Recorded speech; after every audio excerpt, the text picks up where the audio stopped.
All right, so here we go. We are starting at 25.3. We had 5 wall walks, 50 calorie row, 5 wall walks, 25 deadlifts, 5 wall walks, 25 cleans, 5 wall walks, 25 snatches, 5 wall walks, 50 calorie row. I'm not going to talk too much about this one as it is one of the longer ones. I'm just going to let you know my plan, and then at the end, I'm going to let you know if that plan is succeeded, or you guys can tell me yourself if you watch the entire thing. But kind of my idea going in was take the wall walks nice and slow. There was no need to rush. You're going to really lose this workout on the wall walks if you rested too long. If I kind of found myself resting a little bit longer, I'm kind of messing around with the thing here. I lost a little bit of time. Bro, that got me coughing. I'm going to leave that in. But I kind of messed up the row a little bit there. It's fine. I didn't lose much time at all, But wall walks, you're going to lose a lot of time on there. So whenever I started resting a little bit longer, I made sure to use my fingers to count. I was told I still rested longer than I wanted to. But other than that, I wanted to, have a kind of a side plan going in with that. On the row, I was wanting to pull like a good solid 12 around there on this first 50 calories, which worked out pretty well. I like to row. I'm a pretty decent rower, so this first part was not hard at all. For the barbell movements on the deadlift, I went 5 rest, 5 rest, 5 rest, 5. I did 5 rest all the way to 25. That did not feel bad at all. I have some decent hinging strength and endurance, so I knew that wasn't going to be a problem. I knew the biggest problem was probably going to be coming after the cleans, and then the wall walks kind of starting to wear on me a little bit, so I made sure I stayed moving on the cleans. I did singles, same thing with the snatches. I did singles. I tried to stay moving. There was a really cool song that kind of came up while I was doing my snatches. It just said pick it up. My brother had said pick it up, and then that song came on, started saying pick it up, and I was like, I guess I'm just going to pick this thing up. So I ended up just picking it up, putting it down, picking it up, throwing it down, and got through it. I made sure we tried to stay working on the wall walks as best we could, and then got back on the row at the end. And I'm not going to tell you anything about that. I'm going to let you make it to that. We'll see how it goes. But I'll see you guys at the end of the video.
All right, here I am,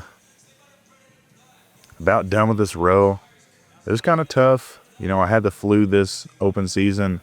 I decided, since I was kind of forcefully unable to do redos on the first 2 workouts, I decided that I was not going to redo this one, just because I started getting a little bit better, but my lungs were still so bad from, you know, just the flu and whatnot. So kind of pushed hard, got through it, finished it. I was fine. I was like, golly, what's up with this, you know? Anyways, I wish I would have been able to push a little bit harder, so maybe I would have just fell right off the rower a little bit. Anyways, I enjoyed every workout. The workout selection this year, it was probably one of my favorites since 2019, 2018, and I enjoyed it very much, very thoroughly. I was excited. It gets me even more excited for next year. Depending on how this CrossFit business sell goes, we'll see. But hopefully, maybe we might make some more videos in the middle of the year, but we'll definitely see you guys next year. Remember that you guys are loved. Stay thankful, stay fitful, and we'll see you later.